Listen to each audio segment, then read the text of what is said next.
पढ़ेगा भारत तभी तो बढ़ेगा भारत, ये नारा है भारत सरकार का। लेकिन आजकल शिक्षा के क्षेत्र में और ख़ास तौर से हरियाणा के अंदर 134A के तहत पढ़ने वाले जो बच्चों का हाल है ना, उसको देख करके ये लगता है कि ये जो पढ़ेगा भारत और बढ़ेगा भारत वाला नारा सिर्फ नारा ही बन करके रह गया है। जो हकीकत कुछ समय पहले इसमें नज़र आती थी, अब वो इसमें नज़र नहीं आती है। जहाँ अब से कुछ ही समय पहले मैंने आपको एक बच्चे से मिलवाया था, चाय वाले का बेटा था, जिसने टॉप किया था कुछ लोगों की मदद से, कुछ ऐसे इंस्टीट्यूट्स की मदद से जो जिन्होंने पैसे से ज़्यादा उस बच्चे के कैरियर पे फोकस किया। लेकिन फिलहाल हरियाणा के अंदर हालात कुछ और ही हैं। 134A के तहत पूरे हरियाणा के अंदर हंगामा है। क्यों? क्योंकि बच्चों को दाखिले नहीं मिल रहे हैं और ऊपर से डीसी साहिबा का बयान क्या है वो भी आपको बताऊंगे। क्यों आखिरकार स्कूल जो है बच्चों का एडमिशन देने से मना कर रहे हैं, स्कूलों के जवाब क्या हैं, सब पर चर्चा करेंगे। लेकिन उससे पहले मैं फ़िलहाल आपको मिलवा देती हूँ उमेश जी से, जो मेरे साथ मौजूद हैं, सोशल वर्कर हैं और ख़ास तौर से बच्चों के लिए शिक्षा का दीपक जलाने में ज़रूर विश्वास रखते हैं। उमेश जी, स्वागत करती हूँ आपका। नमस्कार अंकिता जी।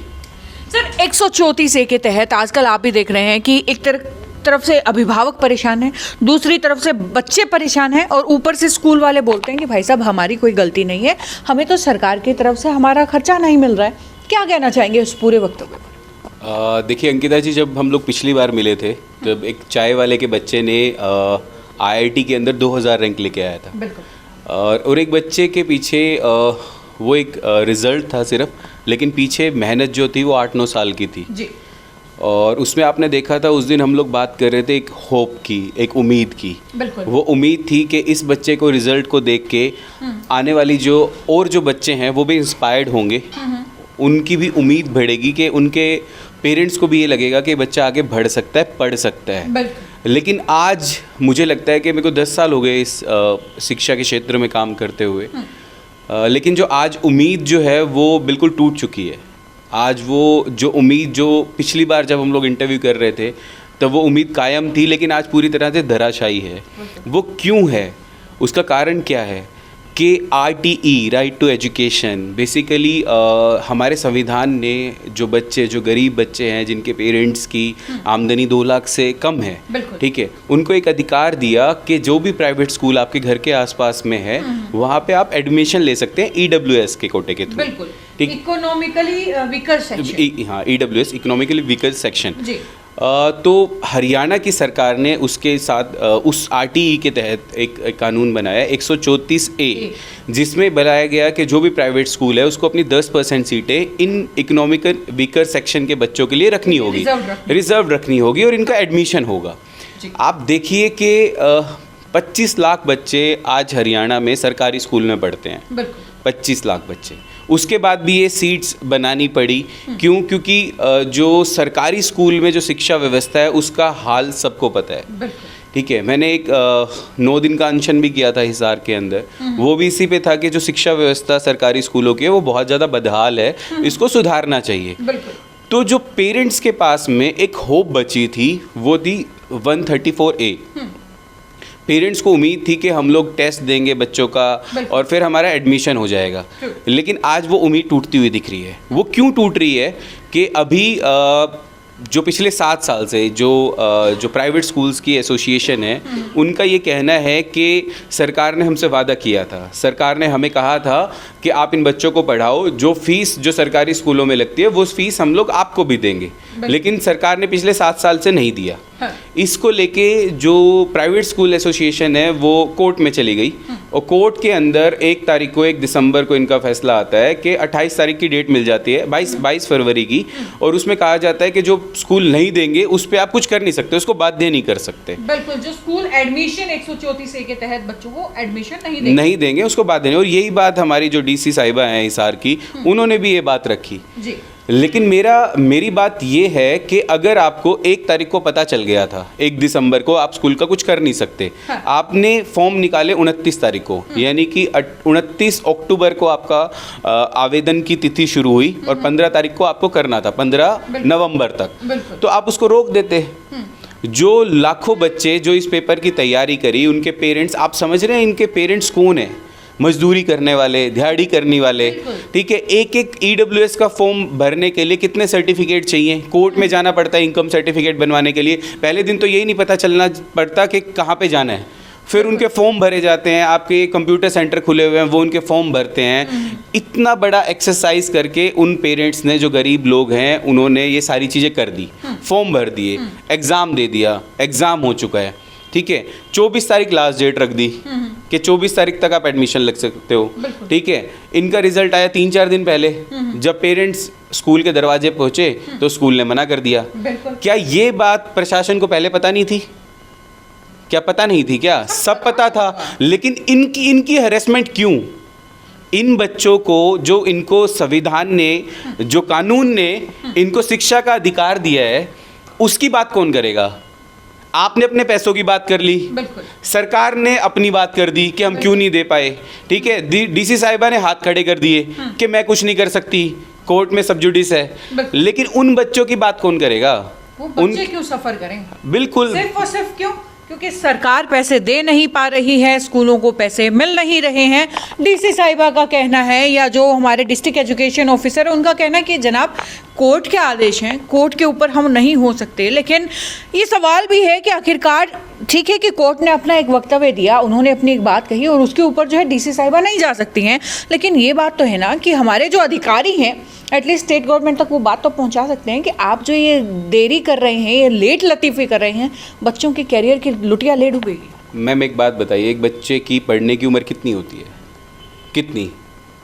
ज़्यादा से ज़्यादा 18-20 साल तक वो जो है 18-20 साल तक। और जो अगर हम लोग प्राइमरी एजुकेशन की बात करें 5 साल, फिर 10वीं तक 10 साल, ठीक है। 2 साल कोरोना में वेस्ट हो गए, ठीक है।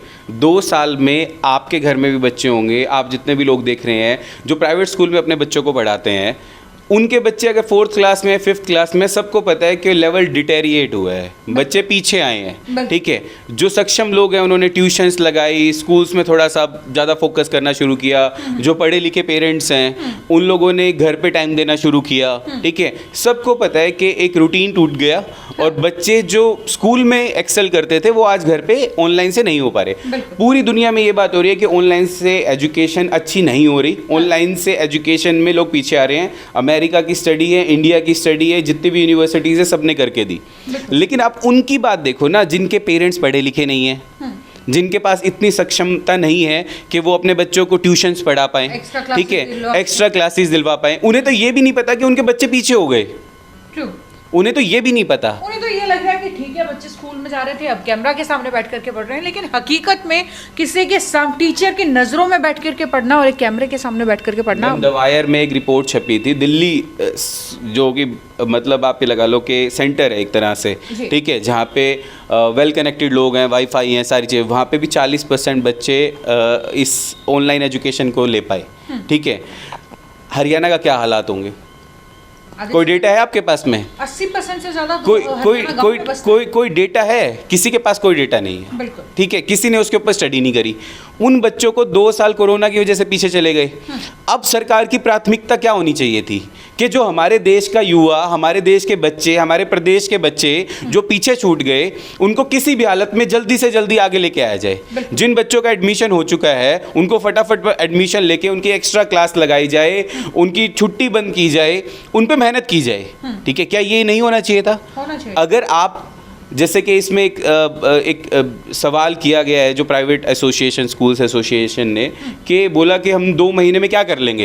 ये सबसे बड़ा सवाल है। मैं पूछना भी चाहूँगी कि प्राइवेट स्कूल एसोसिएशन की तरफ से ये कहा गया है कि सेक्शन के लिए जो ये सेशन है इसके लिए सिर्फ 2 महीने बाकी हैं, और 2 महीने में अगर वो बच्चों का एडमिशन ले भी लेते हैं तो कैसे उन्हें पढ़ाएंगे? 2 महीने के अंदर जो पूरा सेशन है उसकी पूरी तैयारी कैसे करवाएंगे? 2 महीने के अंदर उन्हें तैयार फाइनल एग्जाम्स के लिए कैसे करेंगे? उसी पर चर्चा जी कर रहे हैं। जी मैम आप एक बात बताइए, देखो हम लोग कुछ भी हो सकते हैं, लेकिन एट द एंड हम लोग ह्यूमन तो है ना, ठीक है। ह्यूमैनिटी तो कहीं ना कहीं जिंदा होनी चाहिए ना। मैं आपसे एक बात पूछता हूँ, आपके घर में एक बच्चा है, वो 6 महीने बीमार हो जाता है, ठीक है, डॉक्टर उसे बेड रेस्ट बोल देता है, वो स्कूल जा नहीं पाता, अब वो ठीक हो गया 6 महीने के बाद, आप उसे स्कूल भेजते हैं, आपकी प्रायोरिटी क्या होगी? देखिए मैं मेरी तरफ से अपना टाइम उसे दूंगी, एक्स्ट्रा क्लासेस लगवाऊंगी, ट्यूशंस लगवाऊंगी, ओवरऑल उसका जो खेलने का समय है उसके अलावा उसमें पूरा इन्वॉल्व करके उसे पूरा तैयार करूँगी। आप उसके स्कूल टीचर के पास जाएंगे जी, आप उसे बोलेंगे कि थोड़ा ज़्यादा ध्यान देना, बिल्कुल। ठीक है। अगर हम लोग अपने बच्चे के बारे में ये सोच सकते हैं, जो प्राइवेट स्कूल एसोसिएशन है वो ये बात क्यों नहीं सोच सकती कि अगर आज एक बच्चा एडमिशन लेता है, दिसंबर है ना, अभी ऐसा तो है नहीं कि 12वीं के बोर्ड आ रहे हैं, ठीक है, कि हम लोग मई तक लेके जाते हैं, जून जुलाई की छुट्टी कम करेंगे, एक्स्ट्रा क्लास लगाएंगे और इस बच्चे को वहाँ तक लेके आएंगे। ये जो बच्चा 2 साल से कोरोना की भेंट चढ़ गया, इसकी एजुकेशन चली गई, इसको बचाया जाए, ये बात क्यों नहीं हो रही? वो 40,000 बच्चे, वो गरीब का बच्चा है, इसलिए आप उसको कुछ भी बोल दोगे। लेकिन कहीं ना कहीं स्कूलों का ये एक, स्कूलों की तरफ से एक पॉइंट मैं ये भी रखना चाहूँगी कि कहीं ना कहीं स्कूलों को ये लगता है कि 10% बच्चों के लिए हम बाकी के 90% बच्चों का स्कूल का जो उनका जो एक रिदम बना हुआ है वो तो हम नहीं तोड़ सकते, उनका जो स्केड्यूल बना हुआ है वो तो हम नहीं बिगाड़ सकते हैं। कहीं ना कहीं उनके तरफ से ये चीज़ भी तो हो सकती है। मैम आपको पता है कि जितने भी स्कूल्स हैं, जब 11वीं 12वीं के पेपर आते हैं तो एक्स्ट्रा क्लासेस शुरू हो जाती हैं, बिल्कुल, ठीक है। मैम आपके लिए वो 10% एक्स्ट्रा बच्चे हैं, लेकिन वो 40,000 बच्चे हैं। अगर 125 करोड़ का भारत है तो 40,000 बच्चे नल एंड वॉइड हो जाएंगे। मेरा एक बेटा है, 125 करोड़ लोग होंगे, लेकिन मेरे लिए तो वो 125 के बराबर एक है। बिल्कुल। क्या उन माँ बाप के लिए वो अपने बच्चा उम्मीद नहीं है? क्या अगर आप आज इस छोटी सी बात को लेके अगर आप छोड़ दोगे, आपके लिए वो 10% होगा, 125 करोड़ भारत में वो 40,000 होंगे, लेकिन क्या उस माँ बाप के लिए वो क्या है? आप बताइए क्या है? अगर आपके घर में आपके भाई का किसी का भी बच्चा है, उस वो और आप 125 करोड़ में एक है, क्या उसको छोड़ दोगे? आप छोड़ दोगे? नहीं छोड़ा जा सकता। तो खासतौर से जब बात एक सरकार की तरफ से हो तो बिल्कुल नहीं। मैम एक बात बताओ, आप एक गरीब का जो बच्चा है जिसको एक अधिकार मिला है पढ़ने का, वो अधिकार ये सरकार छीन रही है। सरकार ने पैसे नहीं दिए। आज से जो डीसी साहिबा की एक वो आई कि जो स्कूल लिविंग सर्टिफिकेट इन्होंने लिए है, हम लोग कोशिश करेंगे दोबारा एडमिशन करवा देंगे। आप कोशिश सरकार से ये क्यों नहीं कहते कि इन बच्चों का अधिकार क्यों छीना जा रहा है? आप प्राइवेट स्कूल को बुला के यूँ क्यों नहीं कहते कि भैया आपके पैसे तो आज नहीं तो कल मिल जाएंगे, आपका तो कोर्ट में सब जुडिस है ना, आप उससे ले लेना पैसे, इनको तो एडमिशन दो, इन पे तो काम करना शुरू करो। लेकिन वो कोई नहीं बात कर रहा। वो 40,000 बच्चे जो हरियाणा के हिसार के 1,500-2 हज़ार बच्चों का एडमिशन हुआ है, उनकी कोई बात ही नहीं कर रहा। वो अपने पैसे मांग रहे हैं, वो कोर्ट की बात दुहाई दे रहे हैं। इन बच्चों का अधिकार कौन देगा? इसका अधिकार कौन देगा? देने वाला नहीं है कोई, अधिकार देने वाला। आपने बात शुरू करी थी पढ़ेगा भारत बढ़ेगा भारत, लेकिन मैं आपको एक बात बता रहा हूँ कि हरियाणा में लगभग 55 लाख बच्चे से 60 लाख बच्चे टोटल पढ़ते हैं पहली से 12वीं में। 3 लाख बच्चे अब की बार बढ़ गए, ठीक है, कोरोना की वजह से। लोग खुश होते हैं इस बात पे, चीफ मिनिस्टर अपनी पीठ थपथपाते हैं कि भैया हमारे देखो कि बच्चे बढ़ गए अब की बारी। अब बच्चे इसलिए बढ़े हैं क्योंकि पेरेंट्स के पास पैसे नहीं थे प्राइवेट स्कूल में देने के लिए। पेरेंट्स को तुम्हारे सिस्टम पे विश्वास नहीं है। पेरेंट्स अपना पेट काट काट के कि चलो कुछ भी हो जाए, अपने बच्चे को सरकारी में नहीं देना, प्राइवेट में पढ़ाना है। पेरेंट्स के लिए गांव में चले जाओ, ये बात बोलते हैं जिसका बच्चा सरकारी में पढ़ रहा है कि तेरे हाथ टिक रहे हैं क्या, तू सरकारी स्कूल में बच्चे को पढ़ा रहा है। बच्चे के पेरेंट्स बेइज्जती है। बच्चे के पेरेंट्स अपने खुद को काट के उस बच्चे को प्राइवेट में पढ़ाते हैं, लेकिन इस कोरोना ने ऐसी कमर तोड़ी कि उनकी मजबूरी होगी उस बच्चे को वहाँ पे पढ़ा रहे थे, सरकारी में भेजना पड़ा, क्योंकि उन्हें पता था ऑनलाइन कुछ हो नहीं रहा। और ये जितने भी मुख्यमंत्री हैं अलग अलग स्टेट के, अपनी पीठ थपथपा रहे हैं। उन बच्चों के हालात, अब ये जो बच्चे गए थे, ये RTE का पेपर 134A का पेपर, कितनी बड़ी उम्मीद थी उन लोगों के लिए, आज वो उम्मीद टूट गई। 10 साल से मैं बच्चों को पढ़ा रहा हूँ, 10 साल से हम लोग भेज रहे हैं बच्चों को RTE के थ्रू। बहुत सारे चैलेंजेस हैं मैडम, बहुत सारे, कितनी हरेसमेंट है, कितनी चीज़ें हैं, लेकिन सब कुछ आंख बंद करके झेल रहे थे कि किसी तरह बच्चा पढ़ जाए। बिल्कुल, ये चीज़ है कि 134A के बच्चों के साथ हरेसमेंट भी बहुत होती है। ये नहीं कहती कि हर एक स्कूल करता है, लेकिन बहुत जगह ये चीज़ें आपको देखने को मिलेंगी कि ठीक है बच्चा पढ़ रहा है, उन बच्चों के साथ स्कूल ने एडमिशन दे दिया है, टेस्ट भी ले लेगा, एग्जाम भी ले लेगा, लेकिन कहीं ना कहीं टीचर्स जो है उसके साथ मिसबिहेव कर जाते हैं कि चलो छोड़ो इसको, अलग से रखो यार, 134A का बच्चा है। ऐसा भी अगर नहीं होगा तो बड़े बड़े स्कूलों के बड़े बड़े खर्चे हैं कि आज ये प्रोजेक्ट बनाना है, आज इस चीज़ का खर्चा दीजिए, आज उस चीज़ का खर्चा दीजिए, और वो बच्चा अगर उस बच्चे को खर्चा वो उसके बराबर का नहीं मिलता है तो वो कहाँ जाएगा। मेरे एक बहुत मतलब क्लोज थी एक बच्ची, 5th क्लास तक टॉपर थी, ठीक है, तो अभी ये फॉर्म भरवा रहे थे तो उसका भी भरवाया, उसके पेरेंट्स वापस ले गए फॉर्म। मतलब कितनी ज़्यादा नाउमीदी है ना इस सिस्टम में कि वो फॉर्म वापस लगे, क्योंकि जो बच्चे आरटी के थ्रू पढ़ रहे थे, बच्चे दूसरे स्कूलों में उनके आसपास रहने वाले, उन्होंने उनकी हालत देखी। वो बोले जी हमसे नहीं पुगेगा इनका खर्चा, आज इसका खर्चा, आज उसका खर्चा, आज उसका खर्चा। लेकिन ठीक है, किसी तरह से चल रहा था, लेकिन आज वो उम्मीद छीन ली इन लोगों ने। और आप ये देखो, आज अखबार में छपा हुआ है, बयान छपे हुए हैं, लेकिन किसी ने भी क्या उस 40,000 बच्चों के हक की बात करी? किसी ने भी? आपने पढ़ा होगा वो कोई भी बात कर रहा है कि हम लोग कैसे पढ़ाएंगे? अरे कोई बच्चा, कोई आदमी है, उसको इलाज नहीं मिला, ठीक है, बहुत सारी स्टोरीज आती रहती है ना कि एक आदमी को इलाज नहीं मिल रहा, लेकिन उसको लेके जाते हैं, जैसे उसको इमरजेंसी में लेके जाते हैं, जो 6 महीने की कमी थी उसको पूरी करने के लिए, इसमें एनर्जी नहीं है, उसमें खून नहीं है, सब कुछ डालते हो ना आप उसको ज़िंदा रखने के लिए। लेकिन इन 40,000 बच्चों, क्या इंसान नहीं है क्या ये? या क्या ये जिंदा नहीं है? इनकी उम्मीद कौन है? बिल्कुल, बहुत बड़ा सवाल है ये। इतना बड़ा सवाल है कि हम लोगों ने आजकल है ना मैम देखना छोड़ दिया है, ठीक है। आप लोगों से मैं एक बात कहना चाहूँगा कि इनके माँ बाप जो हैं वो मज़दूर हैं, ठीक है, दिहाड़ी पे काम करते हैं, इनकी माएँ जो हैं वो कोठियों में काम करती हैं, लेकिन फिर भी वो एक उम्मीद पे ज़िंदा हैं कि हमारी ज़िंदगी तो जैसे थी वो हो गई, लेकिन हमारा बच्चा अगर पढ़ लिख गया तो उसकी तो ज़िंदगी अच्छी बन जाए। एक बार मैंने एक गुब्बारा बेचने वाले, खिलौने बेचने वाले की माँ से पूछा कि आप इन बच्चों को क्यों पढ़ाना चाहते हो? वो खिलौने बेच रही थी और उन बच्चों को वहाँ पे बैठ के पढ़ाने की कोशिश कर रही थी। कहती थी कि हम तो पढ़ लिख नहीं पाए, लेकिन मेरा बच्चा अगर अच्छा पढ़ लिख जाएगा तो अच्छी बात करेगा, अच्छी बात विचारेगा। ये लोग भी चाहते हैं कि इनके बच्चे पढ़ जाएं, जैसी ज़िंदगी इन्होंने भोगी है वैसे इनके बच्चे ना भोगें। लेकिन आज जो सरकार ने जो इन्हें राइट टू एजुकेशन के तहत एक कानून बनाया था, संविधान ने इनको पढ़ने का हक दिया था, आज वो हक छीना जा रहा है। और वो हक छीना क्यों जा रहा है? क्योंकि उनके पैसे नहीं मिले, उनको पैसे नहीं मिले। इतने बड़े बड़े स्कूल हैं, इतना बड़ा बड़ा सिस्टम है, 10 बच्चे पढ़ लेंगे तो उनका क्या लग जाएगा उसमें? मैं नहीं जाना चाहता उनकी चीज़ों पे कि उनको क्या दिक्कत है, क्या दिक्कत नहीं है, लेकिन ये सवाल आपको खुद से पूछना पड़ेगा, हम सब लोगों को पूछना पड़ेगा अंकिता जी, क्योंकि ये उम्मीद जो है ना इंसान की, अगर वो टूट जाती है तो फिर इंसान में कुछ बचता नहीं है। बिल्कुल, और ये सवाल पूछना पड़ेगा। आप सिर्फ उन बच्चों को, माँ बापों को नहीं जिनके बच्चे 134A के तहत पढ़ते हैं, बल्कि हमको भी, क्योंकि आज 40,000 बच्चों को कहीं ना कहीं उनका भविष्य अंधेरे में है। कल हमारे 125 का भी नंबर आ सकता है। सवाल पूछते रहिए, सजग रहिए, क्योंकि अगर आपने सवाल पूछना छोड़ दिया ना, आपने सजग रहना छोड़ दिया, तो कहीं ना कहीं आपके बच्चों का कैरियर ख़राब हो सकता है, आपके बच्चों का भविष्य अंधेरे में जा सकता है।